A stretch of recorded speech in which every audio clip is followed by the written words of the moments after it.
संख्या पद्धति। ठीक है, संख्या पद्धति क्या है वो देखेंगे आज।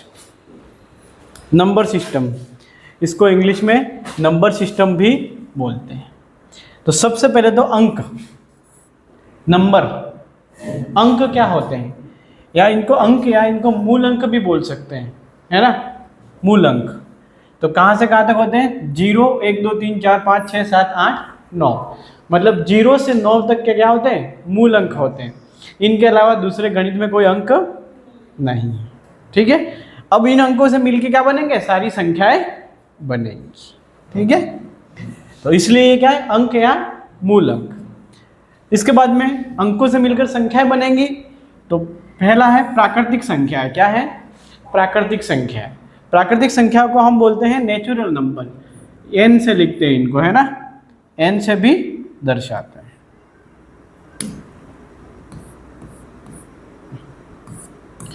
ये क्या है? ये है गिनती के अंकों में उपयोग करते हैं, गिनने में जो काम लेते हैं वो वाली संख्याओं को क्या कहते हैं? प्राकृतिक संख्याएं या नेचुरल नंबर कहते हैं, जो 1 से शुरू होती है। कहाँ से शुरू होती है? 1 से शुरू होती है। 1, 2, 3, 4, 5, 6, 100, 200, 1000, 10,000, लाख, 10 लाख, करोड़, 10 करोड़, ऐसे कंटिन्यूअस चलती रहती है। समझ गए? तो इसका मतलब यह है कि ये प्राकृतिक संख्या है। तो प्राकृतिक संख्याओं में अगर सवाल हो अपना कि सबसे बड़ी संख्या कौन सी होगी, तो उत्तर क्या होगा? सबसे बड़ी संख्या क्या होगी? अगर आप बोलो कि 100 सबसे बड़ा है, अगर तो 100 में 1 जोड़ दो तो 100 से बड़ी संख्या बन जाएगी, है ना। अगर आप बोलो कि 1000 सबसे बड़ा है तो 1000 में 1 जोड़ते ही 1000 से बड़ी संख्या बन जाएगी, है ना। अगर आप बोलो कि बहुत बड़ी संख्या ले लें हम, है ना, ये बहुत बड़ी संख्या ले ली, ये संख्या सबसे बड़ी है, ऐसा समझे, है ना, तो इसमें 1 जोड़ दो तो क्या हो जाएगा? इससे बड़ी हो जाएगी। इसलिए सबसे बड़ी संख्या ज्ञात नहीं की जा सकती। समझ गए? क्योंकि संख्याएं क्या हैं? अनंत हैं, कभी खत्म नहीं होंगी। हम गिनती लिखते रहे लिखते रहे लिखते रहे, संख्याएं कभी खत्म नहीं होंगी। संख्या क्या कहलाती है? अनंत। क्या बोलते हैं इनको? अनंत, एंडलेस। संख्याएं, प्राकृत संख्याएं कभी खत्म नहीं होती हैं। तो अगर सवाल हो कि सबसे बड़ी संख्या कौन सी है, तो वो अज्ञात होगी। सबसे बड़ी संख्या क्या होगी? ज्ञात नहीं की जा सकती। समझ गए? देखो, ये जो प्राकृतिक संख्या है, इनको कहीं कहीं मतलब अक्सर, है ना, प्राकृत संख्या भी बोलते हैं। क्या बोलते हैं? प्राकृत संख्याएं। ठीक है, तो जो प्राकृतिक और प्राकृत दोनों एक ही चीज है। कहीं पर आपको प्राकृतिक लिखा हुआ मिलेगा, कहीं पर प्राकृत, किसी बुक में प्राकृत लिखा होगा, और इंग्लिश में देखेंगे तो नेचुरल नंबर लिखा होगा, और कहीं पर उसको शॉर्ट में n भी लिखते हैं। तो प्राकृतिक, प्राकृत और नेचुरल, तीनों चीजें एक ही हैं। अगला है पूर्ण संख्याएं। पूर्ण संख्या क्या होती है कि प्राकृत संख्याओं में 0 ऐड कर देते हैं। प्राकृत संख्या में 0 को शामिल कर दें तो वो क्या बन जाती है? पूर्ण संख्याएं। तो उदाहरण देखेंगे अपन, 0 से शुरू होती है पूर्ण संख्या। क्या होती है? 0 से शुरू होती है, ये भी आगे तक कंटिन्यूअस चलती रहती है। यह भी क्या होती है? अनंत होती है। क्या होती है? अनंत। अनंत का मतलब होता है एंडलेस, जो कभी खत्म नहीं हो। इसके बाद में है पूर्णांक। पूर्णांक में क्या होता है? जो पूर्ण संख्या होती है उसमें ऋणात्मक संख्या भी आ जाती है, माइनस वाली संख्या। ऋणात्मक का मतलब क्या होता है? माइनस वाली संख्या है, वो भी आ जाती है। तो ये 0 से इधर तक भी अनंत, और इधर -1, -2, -3, इस साइड भी अनंत तक। ठीक है, यहाँ पे 3 डॉट का मतलब क्या है? ये आगे कंटिन्यूअस है। ठीक है, और 0, यहाँ पर जो 0 है वो ना तो धनात्मक है ना ही ऋणात्मक है। मतलब 0 ना तो प्लस का है और ना ही माइनस का और ना ही प्लस का। ठीक है, 0 न्यूट्रल है, उदासीन है। ठीक है, ये ध्यान रखना। अगला देखेंगे,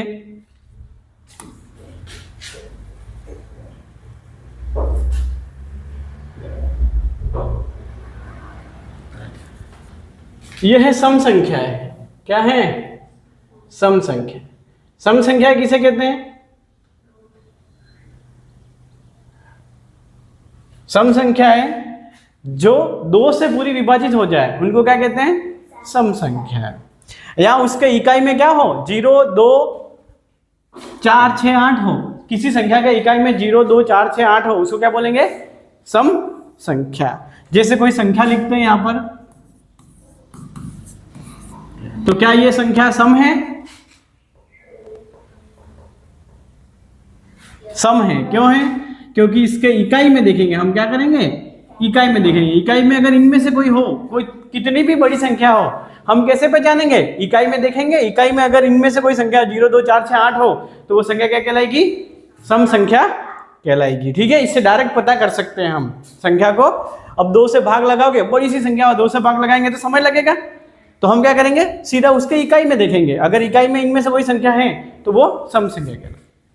अगला है विषम संख्या। विषम संख्या किसे कहते हैं? जो 2 से विभाजित नहीं हो। देखो, सम संख्या और विषम संख्या क्या है? एक दूसरे के विपरीत है। सम संख्या में क्या होता है? 2 से विभाजित पूरी होती है, और विषम संख्या 2 से विभाजित नहीं होती है। तो विषम संख्या का इकाई में क्या होगा? 1 3 5 7 9 होगा। मतलब कोई संख्या देखें हम, यही संख्या में इकाई में हम ये लिख देते हैं, तो अब ये संख्या क्या बन गई है? विषम। क्यों? क्योंकि इकाई में 9 है। तो हम बड़ी संख्या को कैसे पहचानेंगे? 2 का भाग नहीं लगाएंगे और डायरेक्ट क्या करेंगे? इकाई में देखेंगे। इकाई में 1 3 5 7 9 हो तो क्या हो जाएगी? वो विषम संख्या। इसके बाद में है अभाज्य संख्या। और अभाज्य संख्या को ही हम रूढ़ संख्या कहते हैं। क्या कहते हैं? रूढ़ संख्या। जैसे कि कल आपने रूढ़ संख्या पढ़ा तो आप चौंक गए थे, ये क्या चीज है ना? तो ये क्या है? अभाज्य संख्या को ही हम क्या कहते हैं? रूढ़ संख्याएं कहते हैं। तो अभाज्य संख्या क्या होती है? जो केवल 1 से ही विभाजित होती हो। किससे विभाजित होती हो? 1 से, या संख्या खुद से विभाजित होती हो, इसके अलावा किसी से विभाजित नहीं होती हो। देखो, 1 से तो सारी संख्या विभाजित होंगी, और संख्या खुद से भी सारी संख्या विभाजित होंगी, इसके अलावा किसी संख्या से विभाजित नहीं होंगी। मतलब इनका कोई गुणनखंड 1 के अलावा क्या होगा? 1 और स्वयं।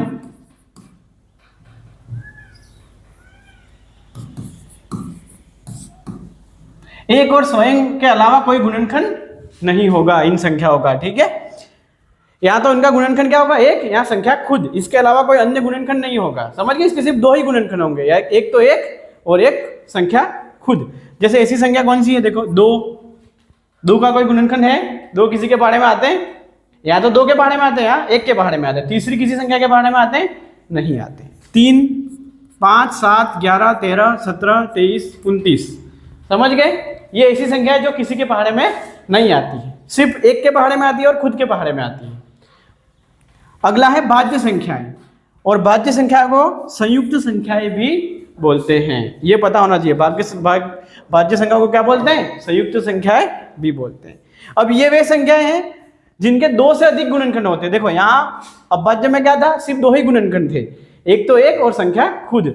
इसमें क्या होगा? 2 से अधिक गुणनखंड होंगे, मतलब किसी और के पहाड़े में भी आएगी, तीसरी संख्या के पहाड़े में भी ये संख्या आएगी। 2 से अधिक गुणनखंड होते हैं, कम से कम 3 होंगे। कम से कम कितने गुणनखंड होंगे? 3। देखो, एक तो 1 होगा, एक संख्या स्वयं, 2 तो है ही, और तीसरा गुणनखंड भी होगा, जैसे 4। अब 4 किसके पहाड़े में आते हैं? और 2 के पहाड़े में आते हैं। देखो, 1 के पहाड़े में तो 4 आएंगे, 1 का पहाड़ा 4 बार बोलेंगे तो 4 आ जाएंगे, और 4 के पहाड़े में भी आएंगे। 4 का पहाड़ा 1 बार बोलेंगे तो 4 आ जाएंगे, पर 4 2 के पहाड़े में भी आ रहे हैं। तीसरा गुणनखंड भी है, ये देखो 1 2 और 3 गुणनखंड, तीसरा गुणनखंड भी है, इसलिए क्या कहलाएंगी? भाज्य संख्या कहलाएंगी। 6 है, 8 है, 9 है, 12 है, 14 है, 15, ऐसे आगे बहुत सारी संख्याएं होती हैं। ठीक है, एक होती है सह अभाज्य संख्या। सह अभाज्य संख्या क्या होती है? ऐसी संख्याएं, ऐसी 2 संख्याएं जिनका मस केवल 1 ही हो, आई बात समझ, उनमें और कोई कॉमन गुणनखंड उनका नहीं हो। ठीक है, उनका मस 1 ही होता है, कोई कॉमन और गुणनखंड नहीं होता। जैसे यहाँ पे 8 और 15 लिखा हुआ है, तो हम 8 के गुणनखंड देखेंगे। 8 किस किस के पहाड़े में आते हैं? 4 के, 2 के और 8 के। ठीक है, इतने 1 के, 2 के, 4 के, 8 के पहाड़े में आते हैं। 15 देखेंगे, 15 किस किस के पहाड़े में आते हैं? 1 के पहाड़े में तो सारी संख्याएं आती ही हैं, 3 के पहाड़े में, 5 के पहाड़े में और 15 के पहाड़े में। देखो, इनमें कौन सा कॉमन है? दोनों में है ऐसी संख्या कौन सी है? सिर्फ एक है ना? एक के अलावा कोई कॉमन है? जिन संख्या का मस एक ही हो, जिन संख्या का मस एक मतलब एक ही कॉमन हो। महत्तम समावर्तन का मतलब होता है कॉमन संख्या। इनके गुणनखंड में देखेंगे तो कॉमन क्या एक ही है, तो ये क्या कहलाएंगी? सह अभाज्य कहलाएंगी। अगर यहाँ पे कोई मिलता, दो यहाँ पे भी होता, दो यहाँ पे भी होता, तो ये सह अभाज्य नहीं होती। जैसे कि हम ले 6 और 8, तो ये सह अभाज्य नहीं है, क्योंकि 2 के पारे में 6 आते हैं, 2 के पारे में 8 भी आते हैं, मतलब इनका एक कॉमन गुणनखंड एक के अलावा और भी है, इसलिए ये सह अभाज्य नहीं है। जैसे 4 और 9, अब 4 और 9 में देखेंगे 4 किसके पारे में आते हैं? 2 के पारे में आते हैं, और 9 3 के पारे में आते हैं, और 1 के पारे में तो दोनों आएंगी, 4 के पारे में और 9 के पारे में, तो कोई कॉमन नहीं है ना, एक के अलावा कोई कॉमन नहीं है। तो एक के अलावा कोई और संख्या के बारे में दोनों संख्याएं आती हो तो वो क्या कहलाएंगी? सहअभाज्य नहीं होंगी। आती हो तो नहीं होंगी, और कोई कॉमन नहीं हो तो सहअभाज्य कहलाएंगी। ठीक है,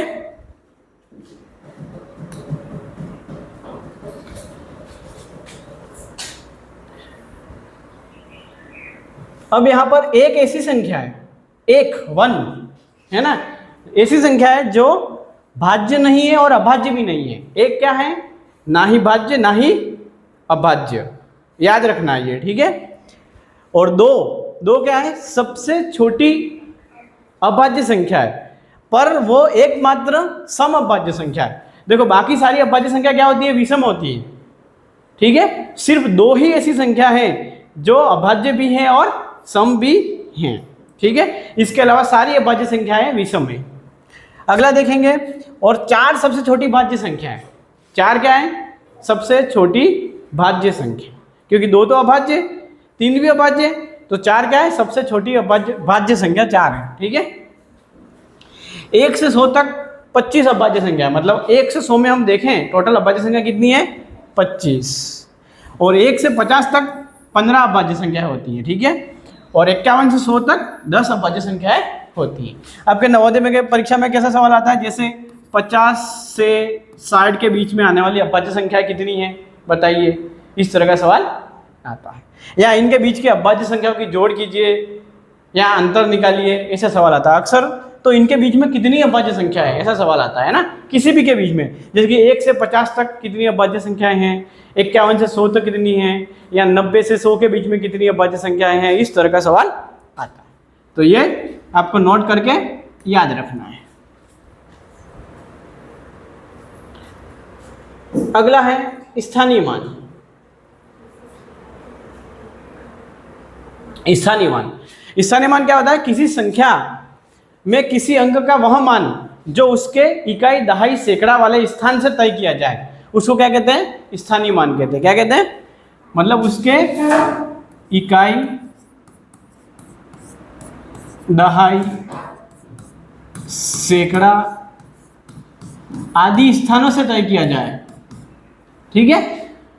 उसका मान मतलब उसके स्थान का मान, इकाई, दहाई, सैकड़ा, 1000, 10,000, लाख, 10 लाख, किसी भी स्थान का मान निकालेंगे तो वो क्या कहलाएगा? स्थानीय मान कहलाएगा, ठीक है। इसके बाद है अंकित मान या जातीय मान। अंकित मान क्या होता है? किसी संख्या का अपना वास्तविक मान, खुद का संख्या का वास्तविक मान क्या कहलाएगा? अंकित मान कहलाएगा। कैसे? जैसे यहां पर कोई संख्या लेते हैं हम, यहां पे 8 का स्थानीय मान निकालते हैं, तो 8 का स्थानीय मान कितना होगा? 800, क्योंकि 8 कहां पर है? इकाई, दहाई, सैकड़े के स्थान पर है, इसलिए 8 का स्थानीय मान कितना हो जाएगा? 800। पर 8 का अंकित मान कितना होगा? 8 का अंकित मान कितना होगा? 8 का अंकित मान संख्या जो है वही उसका अंकित मान है। तो 8 कितने? 8 है, तो इसका अंकित मान कितना होगा? 8 होगा, मतलब अपना वास्तविक मान। अब 8 का वास्तविक मान कितना है? 8 है, खुद की जो वैल्यू है वहाँ उसकी बात हो रही है ना, तो 8 है। अगर 5 का अंकित मान होगा तो कितना होगा? 5 ही होगा, ठीक है। और स्थानीय मान तो इसके स्थान का मान, और अंकित मान इसके खुद का मान, ठीक है, खुद जितना वास्तविक उसका फेस है वो।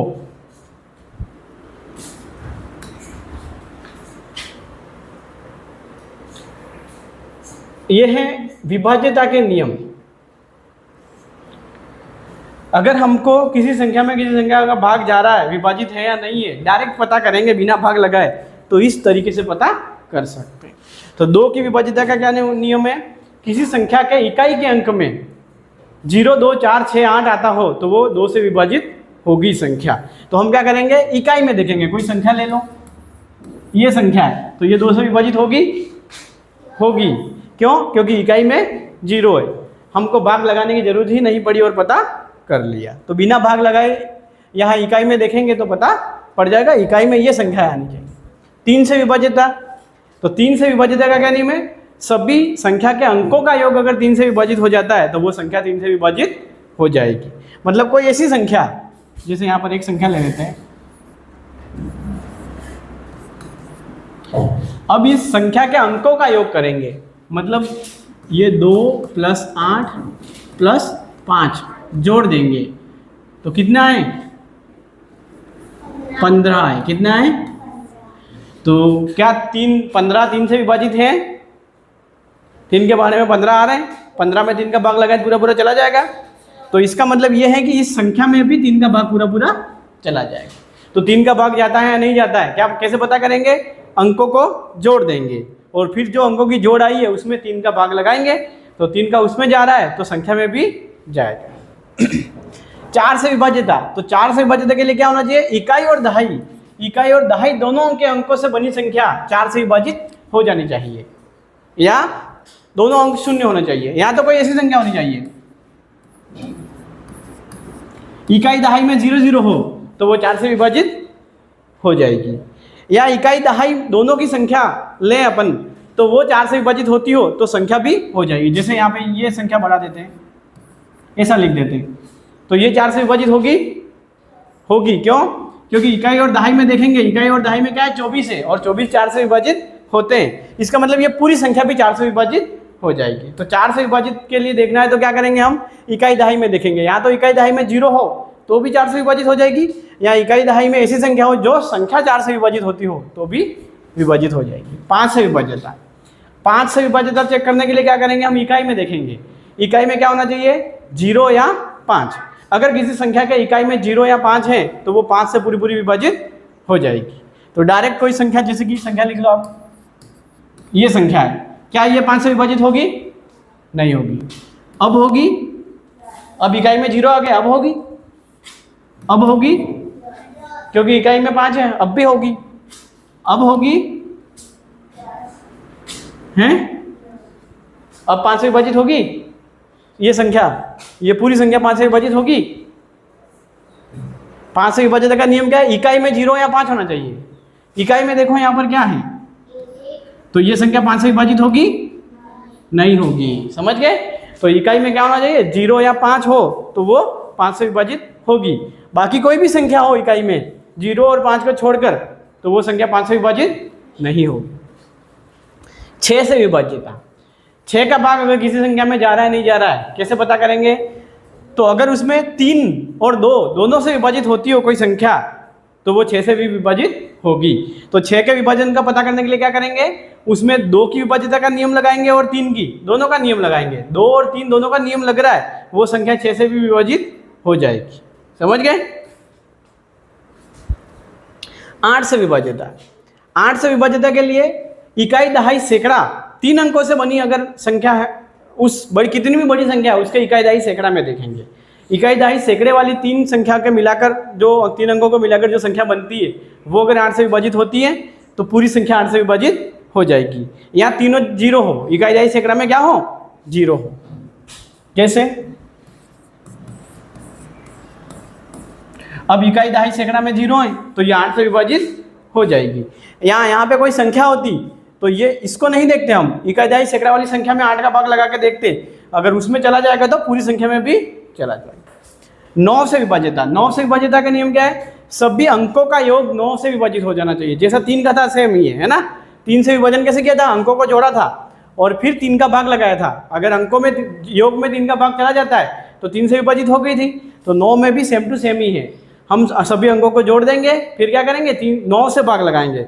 अगर उसमें 9 का भाग जाता है तो इसमें भी 9 का भाग चला जाएगा। समझ गए? अगला बिंदु क्या है, 10। 10 से विभाज्यता के लिए क्या देखना है हमको, इकाई में देखना, और इकाई में क्या होना चाहिए, 0। अगर किसी भी संख्या में कोई संख्या है इकाई में 0 है तो वो 10 से विभाजित हो जाएगी। इसमें इकाई में 0 10 से विभाजित होगी, यहाँ पे ये 2 लगा दिए। अब ये पूरी संख्या अब 10 से विभाजित नहीं होगी। 10 से विभाजित होने के लिए क्या जरूरी है? इकाई में 0 होना जरूरी है। 11 से विभाज्यता का नियम क्या है? किसी भी संख्या के सम और विषम स्थानों का योग जोड़ेंगे और अगर वो 11 से विभाजित होता है, यहाँ 11 के पहाड़े में आता है, यहाँ जोड़ने पर 0 आ जाता है तो होंगी। ठीक है, अंकों का योग का अंतर, जैसे कि सम स्थानों और विषम स्थानों के अंकों को जोड़ेंगे और फिर दोनों को घटा देंगे।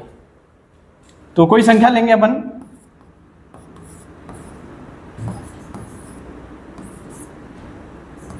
तो इसमें क्या करेंगे? सम स्थानों का मतलब एक विषम स्थान, तीसरा स्थान, पांचवा स्थान और आगे सातवां स्थान। तो इसको और इसको ये अंक आपस में जोड़ देंगे और यहाँ पर क्या करेंगे? सम स्थान में दूसरा, चौथा और छठा स्थान जोड़ देंगे। इनको जोड़ेंगे, इन तीनों को जोड़ेंगे, इन तीनों को जोड़ेंगे और घटा देंगे। तो उसका अंतर या तो 0 आ जाए तो 11 से विभाजित होगी, या वो अंतर जो आए वो 11 के पहाड़े में आना चाहिए तो वो 11 से विभाजित होगी। ठीक है, जैसे यहाँ पर इस संख्या को देखना हो तो ये तो भी नहीं होगी है ना, पीछे वैसे 0 इसलिए हो नहीं पाएंगे। जैसे 2 और 6 8, 8 और 8 16 और 0 16, एक का 16 आया जोड़ने पर, 9 और 7 16, 16 और 5 21। अब इन दोनों का अंतर निकालेंगे है ना, सम और विषम स्थानों का अंतर, तो कितना आएगा? 5 आएगा। तो इसलिए ये विभाजित नहीं होगी। यहाँ पे या तो 0 आना चाहिए, सम स्थानों और विषम स्थानों के योग जोड़ेंगे और उसको फिर जोड़ को घटाएंगे तो यहाँ तो 0 आना चाहिए, यहाँ 11 22 33 11 के पहाड़े में आने वाली संख्या आनी चाहिए तो होगा। ठीक है।